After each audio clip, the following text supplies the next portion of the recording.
once again become the story that it should not have been. Today, we understand that coaches derailed on the Warri-Itakpe line. And then, but before we ask what actually happened today, perhaps the more important question is this: why does this keep happening?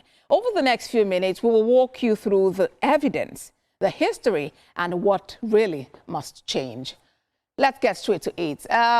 Today, yes, June 8th, the NRC, that's the Nigerian Railway Corporation, confirmed 4 coaches derailed. And there we know that emergency teams were actually deployed to that scene. And so they're off track, off the rails. And the Warri-Itakpe line derailment exposes something: Nigeria's persistent rail safety crisis again. This is about the 4th incident on this line since 2023. Had in 2023, 2025, here we are again in 2026. And this appears to be a pattern, and it's not an anomaly. And so far, as at when this was put together, we had 3 casualty figures confirmed. But based on what our reporter just informed us about, he's on ground in Delta State. He's mentioned that the Delta State government has confirmed that 4 people have been confirmed dead as a result of that incident. And several other injured people have been taken to hospitals around for medical attention. Now, let's talk about the incident today, 8th of June, 2026. Of course, it's a Warri-Itakpe train service. 4 coaches were involved. NRC emergency teams have been deployed. Now, it's important to note where this information is coming from. It is coming from the very source. That's the Nigerian Railway Corporation. And 4 coaches of the Warri-Itakpe passenger service were affected. And the response, emergency response teams deployed. The public has been directed to official NRC channels for updates. So if you want to know more, the NRC website or their helplines are your best, they are your go-to places now. For casualties, we mentioned earlier, about 3 have been confirmed. That is from the NRC, but of course, as Ike Nameshi mentioned, 4 people have been confirmed dead in that incident. Now, let's put this in context. Service on this line actually resumed after earlier suspensions. And this is at least the 4th significant incident on the Warri-Itakpe route since 2023. That was about 3 years ago. And the cause, this particular one has not been publicly confirmed as at the time of filing this report. But we know that in previous times, vandalism was cited as a result. We would wait to see what really has been identified or will be identified as a cause of this particular incident. Now, let's look at the history. The pattern. In 2020, this rail line was commissioned after a 30-year delay, 3 whole decades. Between 2022 and 2023, we had the first derailment report. In 2024, it got to a point where the service actually was suspended for security review.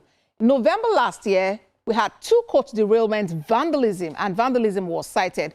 Just look at that image showing here, this happened and it had to be suspended. And here we are in June this year, 4 coach derailments, and causes are not known just yet. Now, let's talk a bit about this line.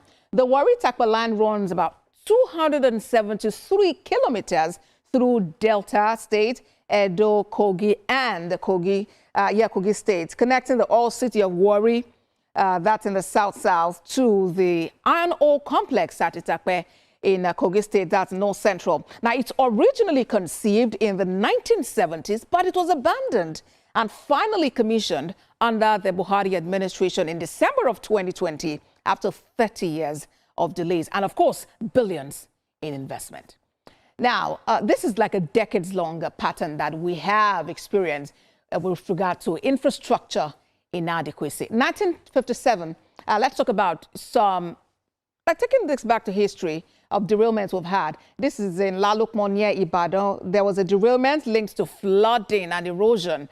And as a result of that incident back in 1957, even before Nigeria gained independence, 66 people were dead out of 370 passengers on board. In 1970, at the Langa Langa in Nasarawa State, it was a challenging terrain disaster that happened shortly after the Civil War, and approximately 150 people died in that incident. In the late 2010s, a systemic pattern emerged that Nigeria recorded hundreds of train accidents annually.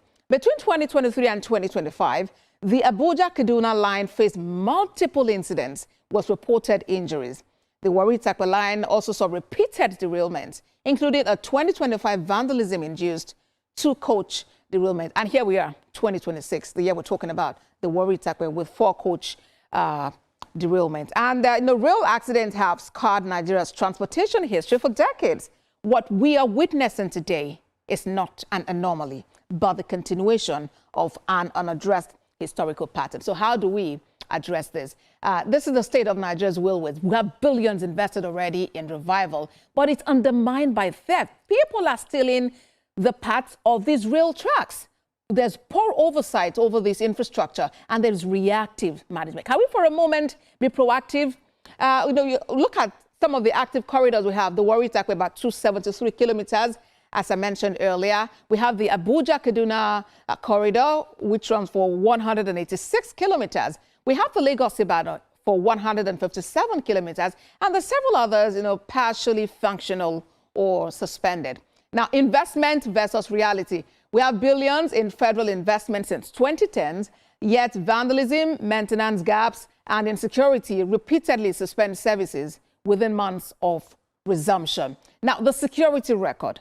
For the Warri-Itakpe, it was suspended multiple times. The Abuja-Kaduna was attacked in March 2022. That was a major incident. 8 people were killed, 26 people were abducted by armed men, and of course, multiple derailments on both corridors. Now, what is the capacity of the Nigerian Railway Corporation? NRC operates with underfunding. You talk about equipment shortages and limited patrol infrastructure, which are key and critical to oversight.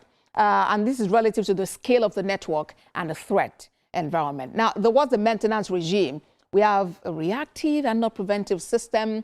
Repairs often occur after incidents rather than preventing them from happening. And track inspection frequency is not publicly reported. And when you talk about spare parts, these are not the regular cars around.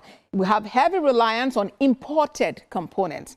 Local manufacturing of spares is negligible, and any supply disruption extends downtime after each incident. So we are really just hoping that we're able to see this particular one as such that this corridor will be back, in action in the shortest possible time. What must change? Now, this is a call to action.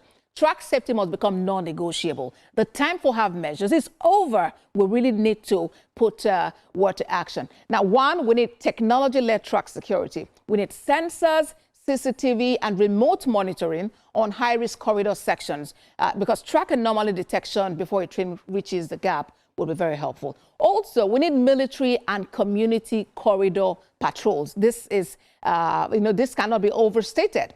Designated rail security units with community intelligence networks are needed.